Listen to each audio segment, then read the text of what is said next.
Hej, og velkommen til Yoga og Balance. Jeg har fået en forespørgsel fra en skøn kvinde, som går på flere af mine yogahold. Hun er i gang med noget genoptræning efter sådan et længere sygdomsforløb. Og den genoptræning handler blandt andet om at få styrket maven. Og spørgsmålet er så, hvordan kan hun gøre det, uden at få påvirket noget navlebrok, som hun har. Og der har jeg lige bud på nogle bløde maveøvelser, og det kan være, at du har glæde af dem også. Derfor så laver jeg lige videoen og lægger op på min hjemmeside og på Facebook. Det, som jeg vil anbefale dig at finde, det er en yogamåtte. Du kan også lave den på gulvet uden noget. Og så måske en klud, afhængig af om du har tæppe på, eller om det er et trægulv, eller hvad du lige har. Det vigtigste er, at der er noget, ligesom foden den kan glide på. Så for lige at skabe plads, så trækker jeg lige min yogamåtte ind. Kommer ned på ryggen. Og så under min højre fod, der tager jeg den her klud. Kommer ned og lægger på ryggen. Lige får rettet skuldrene godt væk fra ørerne. Håndfladerne kan pege op eller pege ned, sådan som du har det bedst. Og så under højre fod, der har du den her lille klud. Og strækker det venstre ben ud. Start lige bare med at måske lukke øjnene.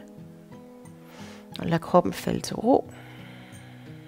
Og bare lige lade åndedrættet flyde ind og ud igennem næsen. Blød i panden og kæben, der lige får lov at give slip. Så vipper du knæet ud, højre knæ ud til siden. Strækker benet ud, mens hælen glider. Og så trækker benet op. Vipper knæet ud til siden. Strækker benet og trækker op.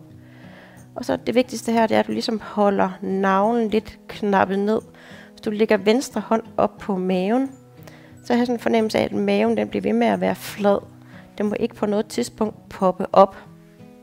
Vi har sådan en midterakse af kroppen, og mange, som har født, de har sådan en delning af mavemusklerne, der kan gøre, at ligesom man kan lave sådan en lille boble op her midt på kroppen. Du skubber benet ud til siden, strækker benet ud, op og samler. Bare være sådan helt i slow motion, gerne trække vejret ind og ånd ud. Så du har både en indånding og en udånding i en bevægelse. Det kan også være, at du kan lave bevægelsen uden, at du har noget, der glider nu. Flyttet min klud, så jeg kan få mit ben til at glide uden. Og så næste gang du lander med benet oppe, og prøv lige at give slip i åndedrættet igen. Og så strækker benet ud og glider ud til siden og op og samler ved hjælp af inderlåret. Whoopty, op og samler. Og ved hjælp af inderlåret trækker benet op. Hele tiden har den der fornemmelse af, at navlen den lige er skubbet ind. Mærker maven, den bliver ved med at holde sig nede, flad.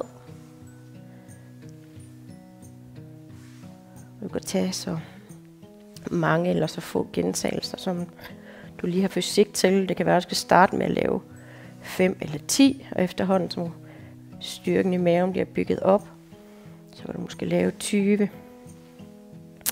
Og det er helt okay at blive lidt spændt eller lidt øm i mavemusklerne og mærke dem bagefter. Jeg viser jeg dem bare lige her. Og så prøv bare lige så stille at give slip her i også det højre ben.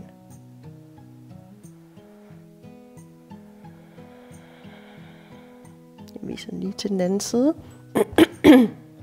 Jeg har altså ikke sat tælling på, så det her bare lige for lige at vise den. Så nu sætter jeg kluden under mit venstre ben. Strækker benet ud til siden. Op og samler ind. Tipper knæet ud til siden. Strækker og samler ind. Hele tiden holder navlen nede.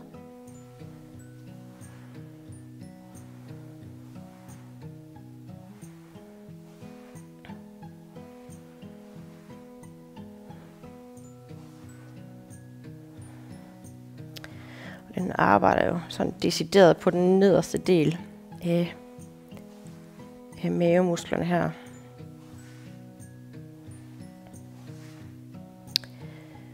Prøv lige at lande den op en gang.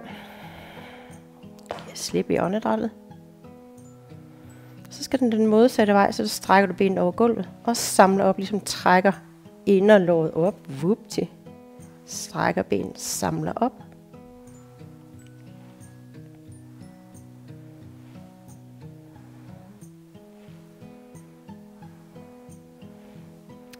Og det der er så fint med den her øvelse, som er egentlig meget blid måde at styrke maven på, det er, at den samtidig selvfølgelig også lige skaber lidt flow herud til hofteledet, som vi også skal have nogle spændinger gemt i.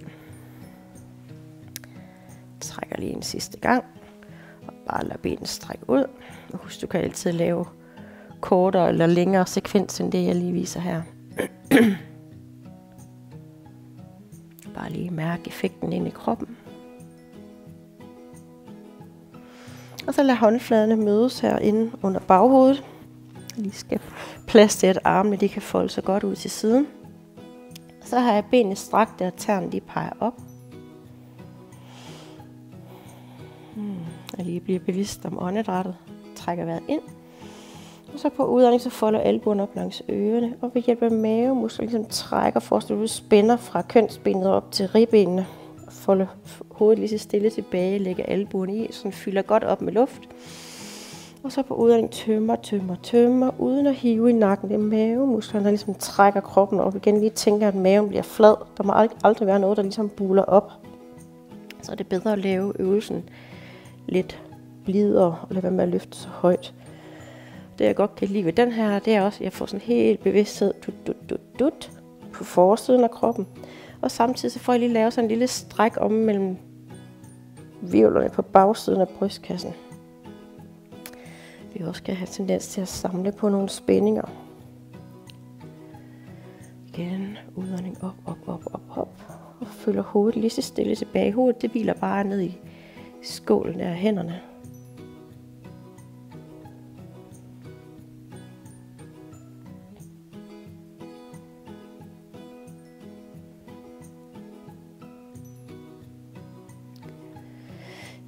Så trækker lige en sidste gang op, og her kan du igen lave flere eller færre, hvad du har lyst til og styrke til. Og prøv bare at lægge armene ned og slippe ud igennem fødderne.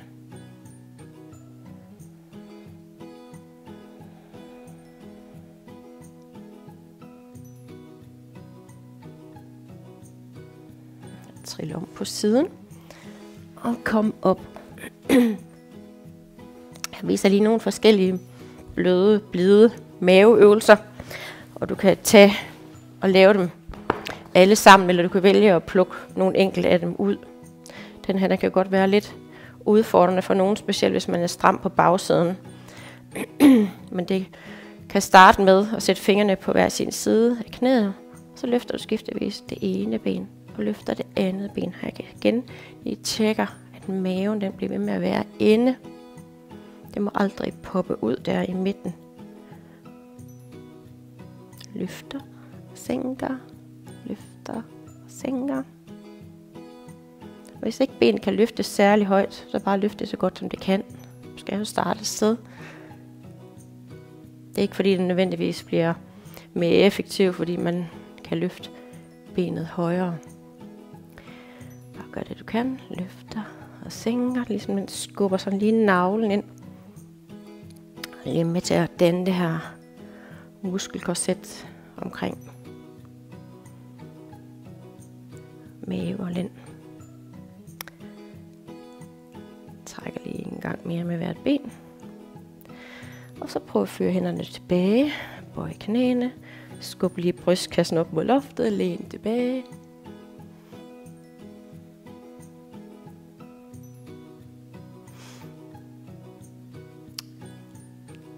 Man kan også lave en maveøvelse op ad væggen. Jeg skal lige prøve at se, om jeg kan få det lavet, så det giver mening. Jeg går lige herover til siden. Så sætter jeg underarmen ind imod væggen. Ligesom hvis jeg lå nærmest på gulvet og lavede en planke. Og så skubber jeg navlen ind. Og så trækker jeg skiftevis det ene knæ op. Sænker og det andet knæ op. Og igen, så er det jo også navlen, den helt af sig selv. Kommer ind imod rygsøjlen, så man undgår, at maven den ligesom laver lidt der puff op i midten. Så hvis man er der, hvor man synes, at lave en planke enten på underarmen eller på strakte arme er for meget, så kan man fint lave den her stående. Ja, jeg ved ikke, om man kunne se den her.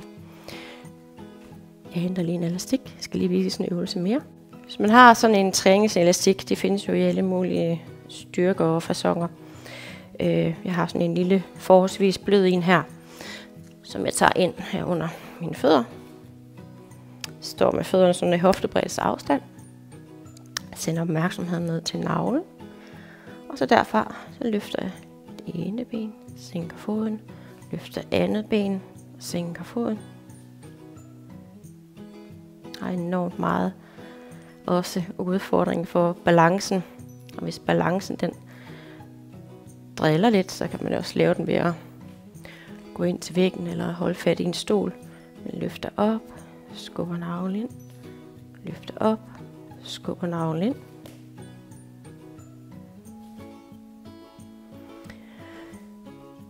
Og lige hvor meget spænd der skal være, hvor højt benet skal løfte, det er sådan lidt en temperamentssag. Man kan jo udfordre lidt mere at lave. Der er jo nogle elastikker, som er strammere end den her. Men det er egentlig mere for at sende bevidstheden ned til maven og navleområdet.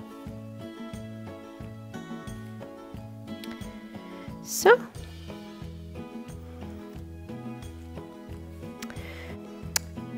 Det var lige mit bud på at give nogle bløde øvelser til at støtte maven. Jeg håber, du kan få fornøjelse af det. Ha' en dejlig dag. Namaste.